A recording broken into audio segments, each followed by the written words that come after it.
So this is a video that I make almost every time a new Battlefield game or a new Call of Duty game gets announced. It's a public service announcement. Do not pre-order this garbage. And the same thing goes for Modern Warfare 3. Actually, even more so than probably all the other games, because this is obviously not polished. It's been rushed just to have a Call of Duty game this year, because remember, the rumors were that they were going to skip a year. And in my head, I was always like, there's no way. There's no way they're going to skip a year. Well, sure enough, they are going to release a Call of Duty game this year. As far as whether or not the yearly release thing is going to continue when Microsoft takes over and Call of Duty becomes like a Game Pass thing, we don't know yet. We probably won't know for another year or two, because Treyarch's probably mostly done with their game, because this was supposed to be Treyarch's year. The last game that Treyarch gave us was Black Ops Cold War in 2020. It's now 2023. This should be Treyarch's turn, but for some reason, Sledgehammer is making the game this year, which is just great because of how awful Vanguard turned out and how Sledgehammer usually is the worst of the three Call of Duty developers. World War II was alright, but, you know, I don't have faith in Sledgehammer anymore. I lost my faith in them years ago. It makes sense that they're the ones making Modern Warfare 3, even though Modern Warfare is like an Infinity Ward thing, but Sledgehammer was the one that finished Modern Warfare 3, meaning the last one from 2011. So it's kind of poetic that they're finishing off the series. I'm sure the same people that made the single-player campaign are working on Modern Warfare 3, definitely. So that's fine. But the multiplayer, it's obvious that this shit's going to be half-baked, because this is probably the most rushed Call of Duty game in all of Call of Duty history, 20-plus years. It just seems that way. Especially, all our maps are going to be fucking Modern Warfare 2 maps. All the 16 maps, that's gonna be... What? I mean, like, holy shit. The new map design in Call of Duty has been dog shit, but they're just relying so much now on recycled and reused content. And at a time when Modern Warfare 2 is popping off right now, meaning the one from 2009, and, you know, they fixed the servers on 360, everyone's able to match up with each other, there aren't that many hackers. At a time when Modern Warfare 2 is probably more popular than it's been in years, you're going to rely on recycling Modern Warfare 2 content into your new game and that being your selling point. Like, it sounds smart on the surface level, but it's also like, why don't people just stick with Modern Warfare 2 then? Especially if you're someone that's just playing it for the first time. It'll definitely be a much better game than whatever they come out with this shit. And it'll have all the content that the new game has, apparently. And they're focusing on Outbreak for their zombies instead of round-based, so that's great.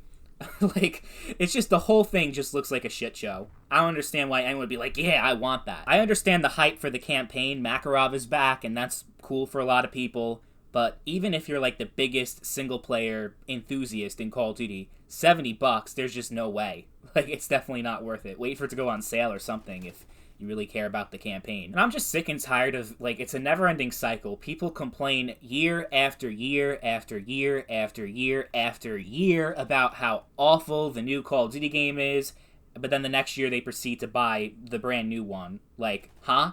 Like, you can't expect things to change when you just keep putting money into this franchise. You're telling them that they can do whatever the fuck they want. They can have skill-based matchmaking. They can have all these fucked up things. They can recycle all their content and not give us any new content during the game's life cycle. That's all good, because you just keep buying the game, you keep buying the battle passes, you keep buying this, you keep buying that, and they're raking in billions of dollars every year. So why the hell would they change what they're doing when you continue to enable this behavior? It's something that I'm always preaching, and I know I'm sounding like a broken record, but it's something that people obviously need to keep on hearing, because I remember my Battlefield 2042 video when I said, do not pre-order that. That was 2 years ago now, before that game came out. I knew that that game was going to suck, and sure enough, it was the worst Battlefield game of all time. Has it improved? Sure, but it's still nothing compared to, like, Battlefield 3 or Battlefield 4. It's not even close to being in the same conversation. But when you can look back, if you have that little add-on where you can still see the dislikes on YouTube, I have a 50% like to dislike ratio on that video.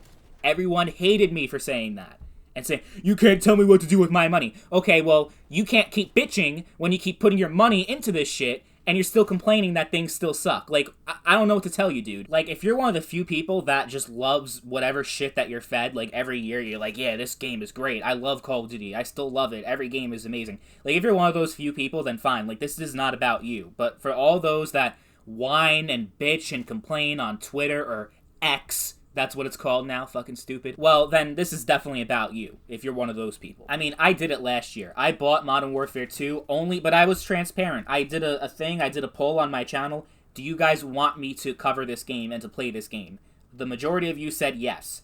So, I'm a man of the people. I bought the game, and I did it only for content purposes, though. Not, like, for actually, like, supporting the game and doing it. I did it because I wanted to make some money, okay? But I just couldn't do it. I played the game for like a week or two, and I made some videos on it, and I'm just like, this isn't me. I can't fucking force feed myself this garbage game for a year and pretend that I like it and just like try to monetize it and make money. Like, no, like I play video games for fun. I have my 9 to 5 or whatever you want to call it. I have my full-time job. I already suffer enough from that.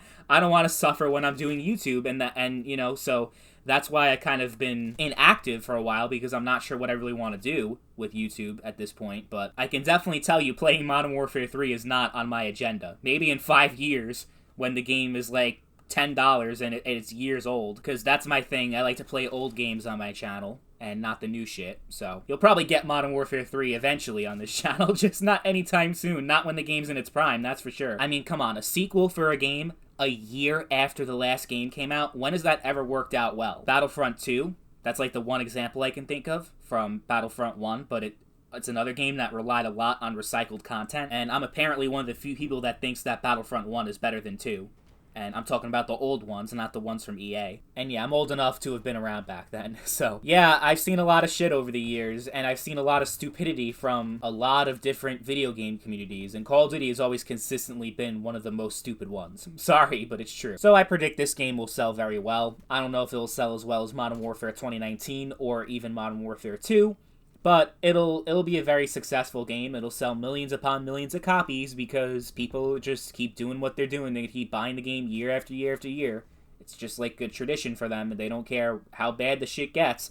They're going to keep supporting Call of Duty. They're going to keep supporting Activision, and now, I guess, support Microsoft. And it's just tiring. It's boring. That's why I kind of just, like, fell off the face of the planet with this Call of Duty shit. Like, it's like there's really nothing to it anymore. Like, it was fun years ago, and now it's just kind of run its course for me. Black Ops 3 was the last time for me that the series was very relevant to my life. But hey, I guess if you're a 9-year-old kid, never played Call of Duty before, this is going to be your first COD, you'll probably have some fun with it. But me, I've been playing this shit for 20 years, and I'm just tired. I'm very tired. If you feel the same way as I do, unless you're a content creator and you actually make money off of this shit, pre-ordering this game and playing this game makes absolutely no sense. Don't do it.